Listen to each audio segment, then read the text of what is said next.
নমস্কার, আসছে বিস্তারিত খবরে। রাজ্য সরকারের নতুন ওবিসি তালিকার ওপর অন্তর্বর্তী স্থগিতাদেশ দিল কলকাতা হাইকোর্টের ডিভিশন বেঞ্চ। আপাতত রাজ্যের নতুন ওবিসি তালিকা এবং এই সম্পর্কিত সমস্ত বিজ্ঞপ্তি 31শে জুলাই পর্যন্ত স্থগিত থাকবে।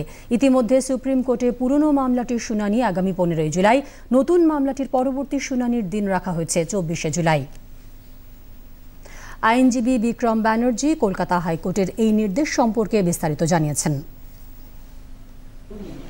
8 মে 2025 যে সাব ক্লাসিফিকেশনের নোটিফিকেশন বেরিয়েছিল ওবিসি এ এবং ওবিসি বি, তার পরবর্তীকালে যে কমিউনিটিগুলো ক্লাসিফাইড হয়ে 27 জুন দুটো আর 3 জুন দুটো, চারটে নোটিফিকেশনের মাধ্যমে যে টোটাল 140টা কমিউনিটি ইনক্লুড করেছিল রাজ্য সরকার এবং 100 পয়েন্ট রোস্টার যেটা ইনক্লুড করেছিল, এই এতগুলো নোটিফিকেশন এবং সার্টিফিকেট নতুন করে দেওয়ার যে নোটিফিকেশন, এগুলোর উপর 31শে জুলাই পর্যন্ত কলকাতা হাইকোর্ট স্টে।